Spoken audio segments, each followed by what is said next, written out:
So welcome back to the another video. So in this video we will discuss and revise the chapter 5th of class 11 physics, that is laws of motion. So hello everyone, this is Gaurav. I hope you all are doing well. So इस video में इस chapter के सभी topics को बिल्कुल अच्छे से हम रिवाइज करने वाले हैं, साथ साथ देखेंगे वो इंपॉर्टेंट टॉपिक्स और वो इंपॉर्टेंट क्वेश्चन जो कि आपके एग्जामिनेशन पॉइंट ऑफ व्यू से काफी इंपॉर्टेंट है, साथ साथ उनको किस तरीके से आपको अटेम्प्ट करना है ताकि आपके एग्जाम में क्या फुल मार्क्स आए। देखो चैप्टर आता है हमारा लॉज ऑफ मोशन, बाकी जो नोट्स हैं और भी जो सारी चीजें आपके लिए हेल्पफुल चीजें हैं उन सब का लिंक आपको डिस्क्रिप्शन में मिल जाएगा, वहां से चेकआउट कर लेना। शुरू करते हैं चैप्टर अपना रिवीजन। देखो चैप्टर आता है हमारा लॉज ऑफ मोशन। देखो लॉज ऑफ मोशन जितने भी हैं हमारे वो फोर्स पर बेस हैं। तो उससे पहले हम समझते हैं अपना फोर्स का मतलब क्या होता है। देखो फोर्स का मतलब क्या होता है, फोर्स आप अपना 8th 9th 10th क्लास से पढ़ते आ रहे हो। फोर्स मतलब एनी पुश और pull upon object is known as force. आप किसी ऑब्जेक्ट को पुश करते हो मींस धकेलते हो, या किसी को पुल करते हो मतलब खींचते हो, तो वहां पर आप क्या लगा रहे हो, फोर्स लगा रहे हो। या फिर आप किसी ऑब्जेक्ट की क्या शेप या साइज में कोई चेंज कर रहे हो, तो वहां पर आपने क्या लगाया, वहां पर आपने क्या लगाई, फोर्स लगाई। ये सिंपल सा मतलब आ जाता है हमारा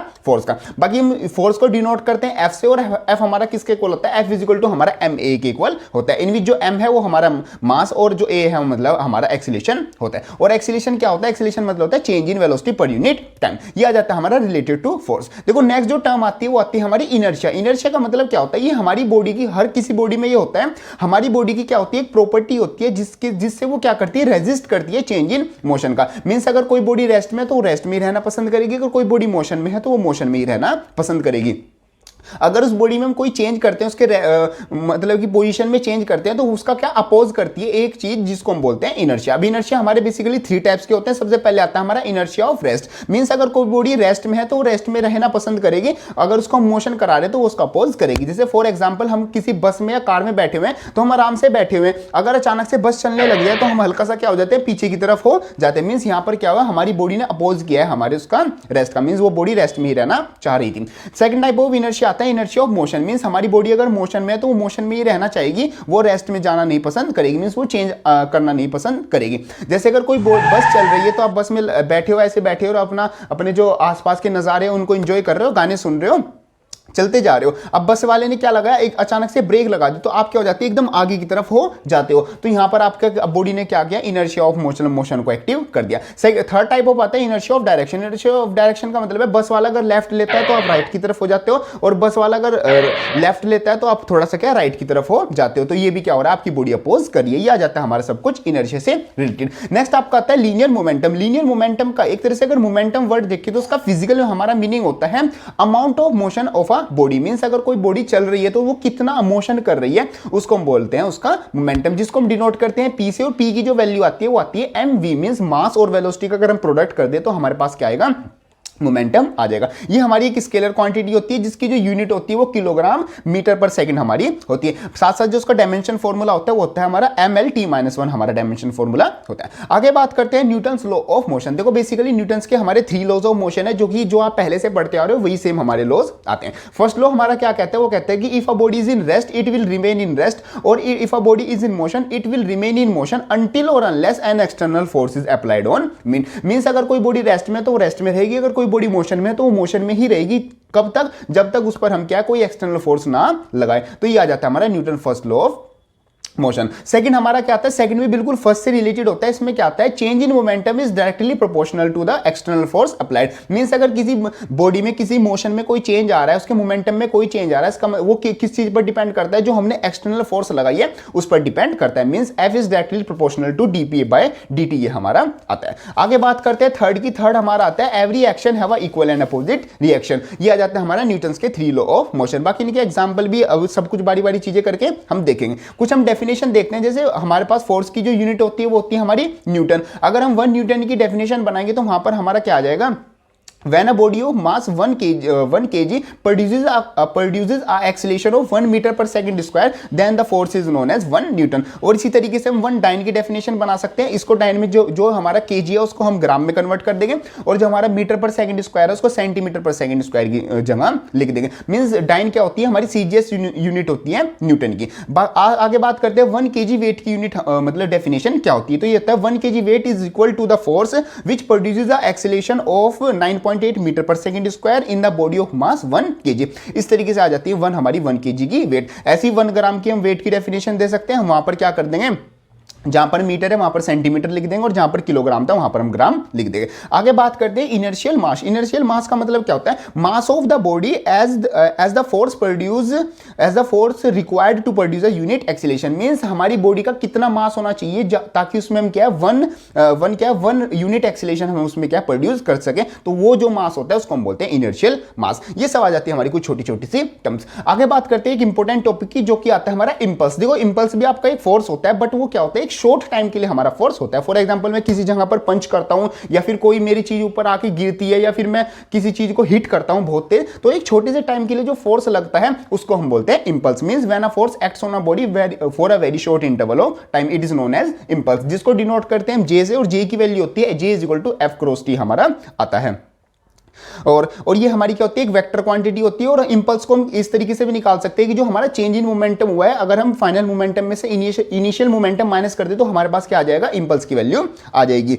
और हमारे पास ये तो कांस्टेंट फोर्स के लिए हो गया था। अगर हमारे पास फोर्स वेरिएबल है तो वहां पर हमारा जो इंपल्स की वैल्यू होगी वो हम इंटीग्रेशन से निकालते हैं, जैसे कि J is equal to integration F D T from T1 to T2। और जो हमारा ये ग्राफ बनता है इसके नीचे अगर हम एरिया निकाल लेते हैं तो वो भी हमें क्या देगा, वो हमें इंपल्स की वैल्यू देगा। ये सब आ जाता है हमारे रिलेटेड टू इंपल्स। अब देखते हैं जो ये इंपल्स हमने टॉपिक पढ़ाई है हमारे यूज का कहां पर है, मींस हम इसको डेली लाइफ में यूज कहां पर करते हैं। तो डेली लाइफ में हम इसको बहुत ज्यादा यूज करते हैं। जैसे सबसे बेस्ट एग्जांपल तो आपका एनसीईआरटी से रिलेटेड ही आता है। क्रिकेटर का जब वो बॉल कैच करता है, मींस जो फील्डर है तो वो बॉल कैच करता है तो वो यहां से कैच करते करते अपने हाथ को थोड़ा नीचे करता है। वो क्या करता है, जो रिएक्शन टाइम है, जो टी टाइम है, वो बढ़ाते हैं। अगर हम टाइम को बढ़ा देंगे तो हमारा जो एक तरीके से जो रिएक्शन हो रहा है, मींस फोर्स जो लग रही है वो हमारी क्या हो जाएगी, कम हो जाएगी। तो एक एग्जांपल ये आ गया, जैसे जो एथलीट होता है, जो वो रनिंग करता है, तो जब वो स्टॉप करता है, मींस अपनी रेस 100 मीटर की रेस कंप्लीट करके जब वो रुकता है तो वो धीरे धीरे धीरे करके रुकता है। ऐसे नहीं कि वो एकदम से मतलब फिनिश लाइन कंप्लीट करती एकदम से रुक जाएगा। क्यों? अगर वो एकदम से रुक जाएगा तो जो टाइम पीरियड है वो बहुत छोटा हो जाएगा, तो वहां पर उसको जो फोर्स का इंपैक्ट होगा वो बहुत ज्यादा लगेगा। मींस उसकी बॉडी को क्या लगेगा, एकदम झटका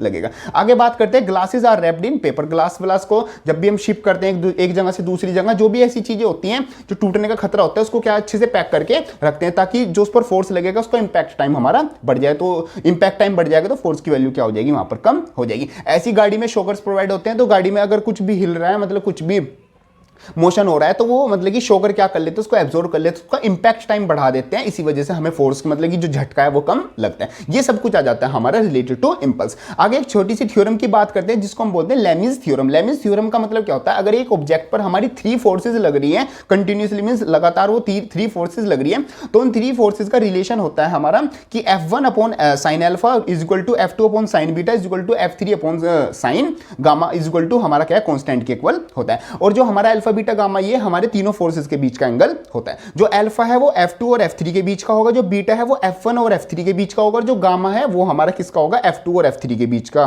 मींस F1 और F2 के बीच का हमारा ये एंगल होगा। इस तरीके से आ जाते हैं हमारी लेमीज थ्योरम। अब बात करते हैं कुछ फॉर्मूलेज की। देखो ये जो जितने भी फॉर्मूलेज है इन सब का जो डेरिवेशन है उसकी प्लेलिस्ट हमने सब कुछ मतलब वीडियो चैनल पर अपलोड कर रखे हैं, वो आप वहां से चेकआउट कर सकते हैं। उनका लिंक आपको मैं डिस्क्रिप्शन में प्रोवाइड करा दूंगा। अब हम यहाँ पर रिविजन कर रहे हैं तो हम यहाँ पर डायरेक्ट फॉर्मूले ही देखते हैं। देखो सबसे पहले आता है connected motion. Connected motion means 2 body आपस में कनेक्ट है और वो मोशन कर रही है एक दूसरे के रेस्पेक्ट में, तो वहां पर हमारा जो एक्सीलरेशन प्रोड्यूस होगा वो होगा A is equal to G capital M minus small m upon capital M plus small m। Means जो कैपिटल M है वो फर्स्ट बॉडी का मास है, स्मॉल m हमारा सेकंड बॉडी का मास है, G मतलब हमारा एक्सीलरेशन ड्यू टू ग्रेविटी जिसकी value 9.8 metre per second square होती है। बात करते हैं यहाँ पर जो बीच में जो थ्रेड है मींस जिससे वो कनेक्टेड है वहां पर टेंशन कितना प्रोड्यूस होगा, मींस वहां पर फोर्स की वैल्यू क्या होगी, तो tension is equal to 2m capital M into small m into G upon capital M plus small m। ये हम अपना फॉर्मूला लगा देंगे। आगे बात करते हैं रॉकेट प्रोपल्शन। देखो काफी इंपॉर्टेंट टॉपिक होता है आपका रॉकेट प्रोपल्शन। इसका जो पूरा डेरिवेशन है वो भी आपके लिए बहुत ज्यादा इंपॉर्टेंट होता है,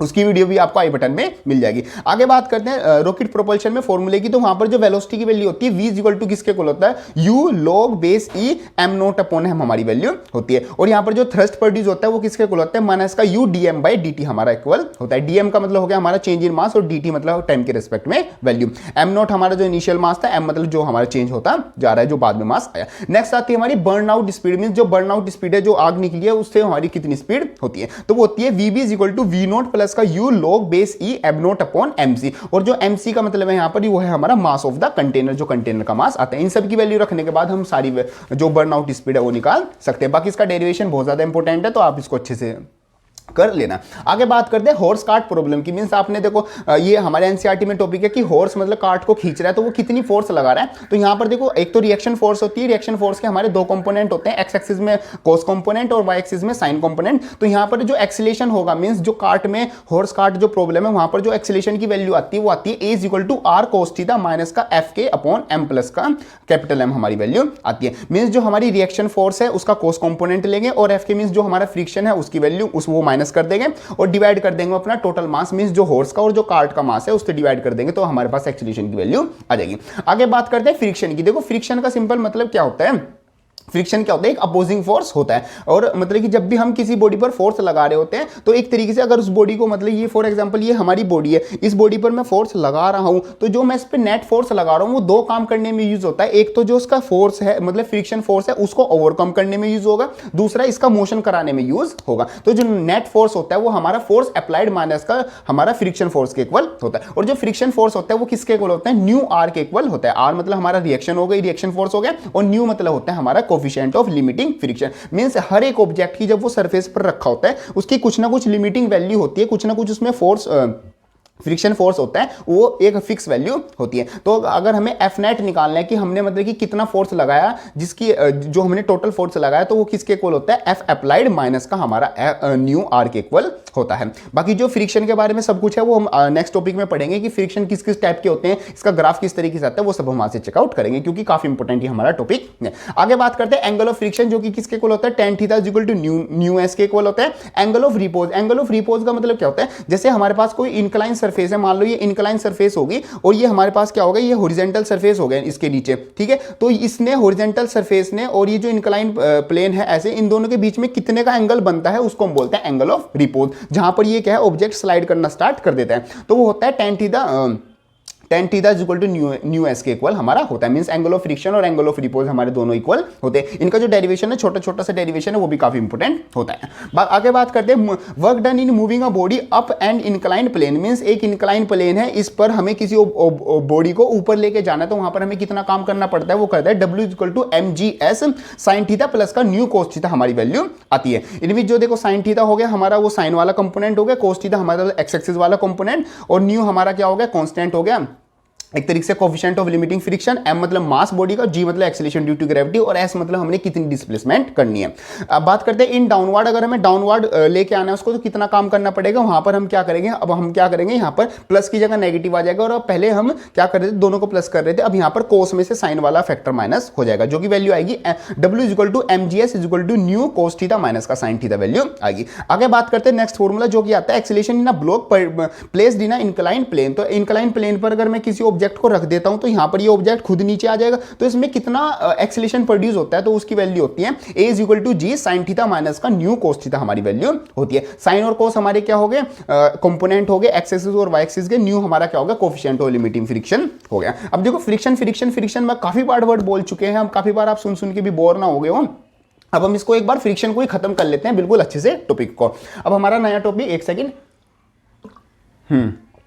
नया टॉपिक आता है जो कि होता है फ्रिक्शन। फ्रिक्शन का मतलब क्या होता है, जब भी कोई बॉडी दूसरी बॉडी पर स्लाइड करेगी, दूसरी बॉडी पर मोशन करेगी तो वहां पर एक फोर्स क्या करेगी, उस मोशन का अपोज करेगी, उसी अपोज करने वाली फोर्स को हम क्या बोलते हैं, फ्रिक्शन बोलते हैं, जो कि बेसिकली हमारी 3 टाइप्स की होती है, जो कि स्टैटिक, लिमिटिंग और हमारा क्या काइनेटिक होती है। मींस अगर कोई सरफेस है और उस पर हमारा क्या ऑब्जेक्ट बस रखा हुआ है, मींस स्टेशनरी पोजीशन पर है, तो वहां पर जो फोर्स लग रही है, फ्रिक्शन फोर्स लग रही है, उस फ्रिक्शन को हम बोलते हैं स्टेशनरी फ्रिक्शन, जो कि हमारी इसकी क्या होती है, फिक्स वैल्यू होती है। नेक्स्ट बात करते हैं लिमिटिंग फ्रिक्शन। लिमिटिंग फ्रिक्शन का मतलब है जैसे हमारे यहाँ पर एक सरफेस है और उस पर क्या कोई ऑब्जेक्ट रखा हुआ है, तो अगर मेरे को उसका मोशन कराना है तो मेरे को यहाँ पर कुछ फोर्स लगानी होगी, तो मिनिमम मेरे को कितनी फोर्स लगानी पड़ेगी, ये ऑब्जेक्ट चलना स्टार्ट कर दे, तो जस्ट चलना स्टार्ट कर दे तो उतनी फोर्स को हम बोलते हैं लिमिटिंग फ्रिक्शन। फॉर एग्जांपल इसकी लिमिटिंग जो फ्रिक्शन की वैल्यू है वो 5 न्यूटन है, तो अगर मैं 4 न्यूटन लगाऊंगा तो ये बॉडी नहीं हिलेगी, अगर मैं 5 न्यूटन लगा दूंगा तो ये बॉडी जस्ट चलना स्टार्ट कर देगी, और जैसे जैसे मैं अपनी फोर्स की वैल्यू बढ़ाता जाऊंगा ये ऑब्जेक्ट का क्या होता रहेगा, मोशन होता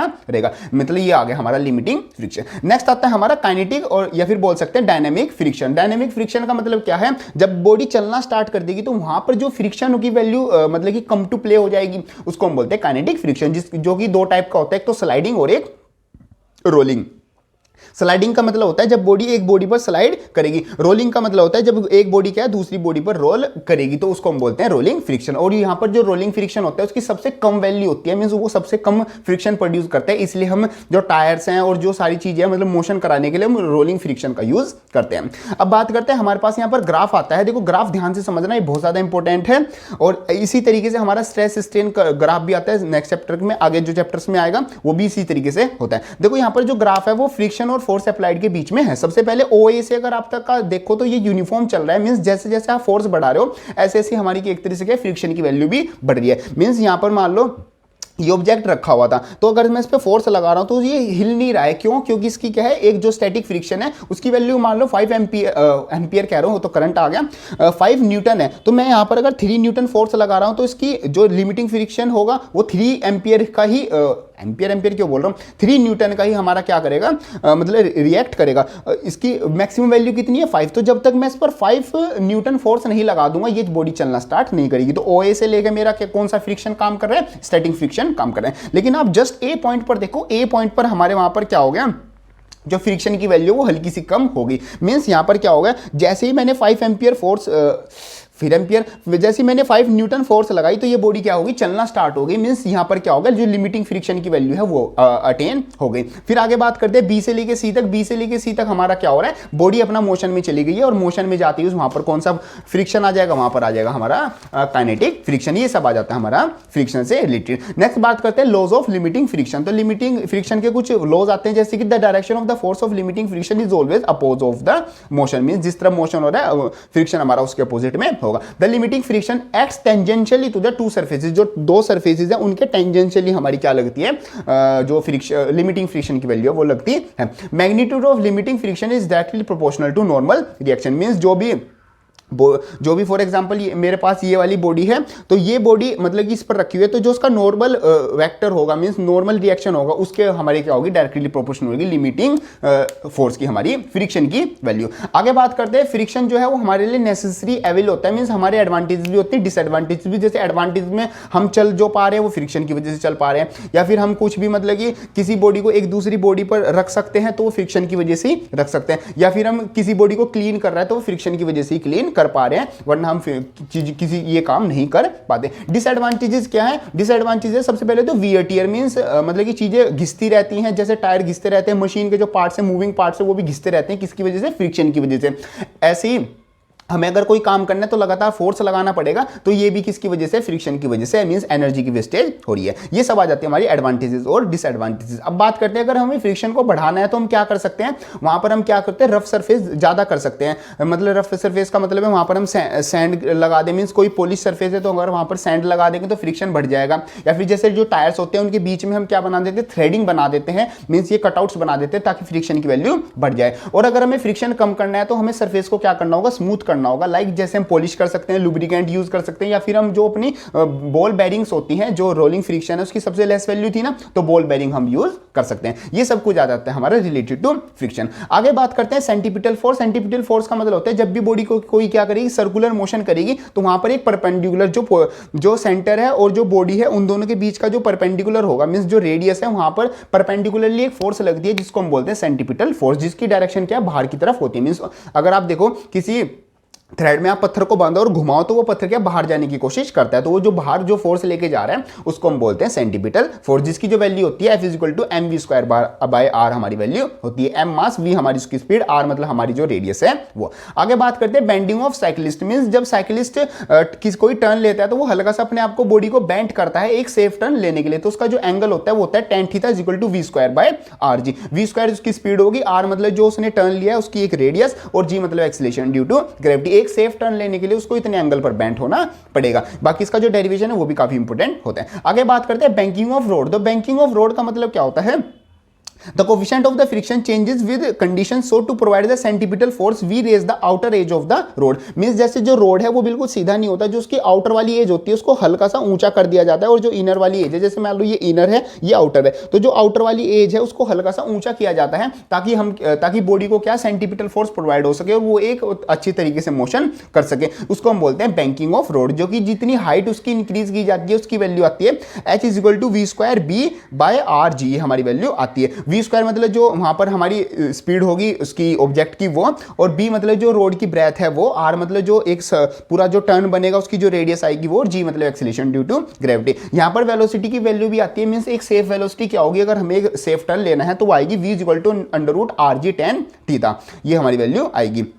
यहां पर अपना जो फ्रिक्शन कांस्टेंट है उसकी वैल्यू 0 कंसीडर करके चलते हैं। आगे बात करते हैं, v को हम इस तरीके से भी लिख सकते हैं। ये सब आता है हमारा बैंकिंग ऑफ रोड, इसका भी डेरिवेशन काफी इंपॉर्टेंट होता है। नेक्स्ट हमारा एक इंपॉर्टेंट टॉपिक आता है जो कि आता है वर्टिकल सर्कल। वर्टिकल सर्कल का मतलब है जैसे अब अपने हाथ में कुछ वही थ्रेड में पत्थर बांधो और ऐसे घुमाना शुरू करो, मीन्स अपने हाथ को ऐसे घुमाना शुरू करोगे तो वहां पर क्या बनेगा, एक वर्टिकल सर्कल बन जाएगा। तो वर्टिकल सर्कल बनाने की कुछ कंडीशंस होती हैं। सबसे पहले कुछ वैल्यूज देख लेते हैं। सबसे पहले velocity at any constant, means किसी कांस्टेंट पर इंस्टेंट पर सर्कल ऐसे ऐसे घूम रहा है, मींस ऐसे सर्कल बन रहा है, तो किसी भी कांस्टेंट इंस्टेंट पर हमारी वेलोसिटी की वैल्यू क्या होगी, वो होगी v is equal to under root u square minus का 2gh हमारी वैल्यू होगी। इन विच जो u है वो इनिशियल वेलोसिटी और g मतलब acceleration due to gravity, h मतलब कि वो ग्राउंड से कितनी हाइट पर हमारा है। वहां पर जो थ्रेड होती है उसमें टेंशन कितनी प्रोड्यूस होगी, वो होगी m by r bracket u square plus का जी आर माइनस का 3gh हमारी वैल्यू होगी। टेंशन एट लोएस्ट मींस जो सर्कल है उसके जो लोएस्ट पॉइंट है, ग्राउंड की तरफ जो पॉइंट है उसमें टेंशन कितनी होगी, m by r u square plus का जी आर हमारी वैल्यू होगी।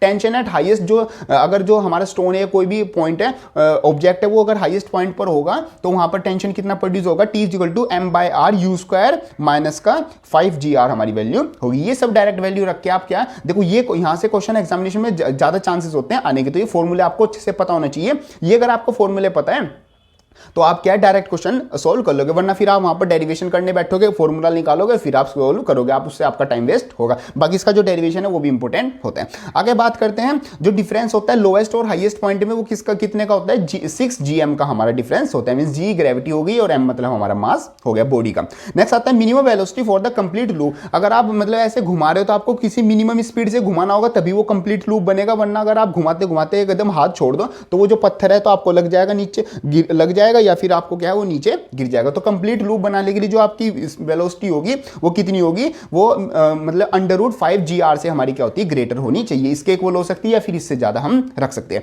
Minimum velocity at top means top पर मिनिमम वेलोसिटी कितनी होती है, कितनी होनी चाहिए ताकि वो कंप्लीट लूप बनता रहे, तो वो होती है v equal to under root gr हमारी वेलोसिटी होती है, जिसको हम बोलते हैं क्रिटिकल वेलोसिटी, मींस इतनी तो मिनिमम हमारी होनी चाहिए। इससे अगर कम वेलोसिटी अगर हुई टॉप पर तो वो पूरा कंप्लीट एक सर्कल नहीं बनाएगा, वो क्या है मतलब डिस्टोर्टेड सर्कल बनाएगा और वो नीचे आके मतलब गिर जाएगा, कंप्लीट लूप नहीं बनाएगा। तो ये सब कुछ आ जाता है हमारा चैप्टर 5 लॉज ऑफ मोशन से रिलेटेड। देखो इस चैप्टर के सभी टॉपिक्स को बिल्कुल अच्छे से हमने रिवाइज कर लिया, साथ साथ वो क्वेश्चन भी हमने देख लिए जो कि एग्जामिनेशन में इंपॉर्टेंट होते हैं। आई होप आपके सभी टॉपिक्स बिल्कुल अच्छे से क्लियर हो गए होंगे। अभी भी इनसे रिलेटेड अगर आपका कोई डाउट आता है तो आप कमेंट बॉक्स में लिख सकते हो या फिर मेरे को इंस्टाग्राम पर मैसेज कर सकते हो, हम उसका सोल्यूशन आपको वहां पर प्रोवाइड करा देंगे। बाकी वीडियो हेल्पफुल लगे तो उसको लाइक जरूर कर देना, और जो भी हेल्पफुल कंटेंट है आपके लिए वो सब चैनल पर अपलोड पहले से ही अपलोडेड है, उनका लिंक आपको डिस्क्रिप्शन में मिल जाएगा, वो आप जरूर एक बार जरूर चेकआउट कर लेना। बाकी all the best for your examination, and ये वीडियो है जो अपने दोस्तों में जरूर शेयर कर लेना। मिलते हैं अपनी नेक्स्ट वीडियो में, तब तक के लिए थैंक यू।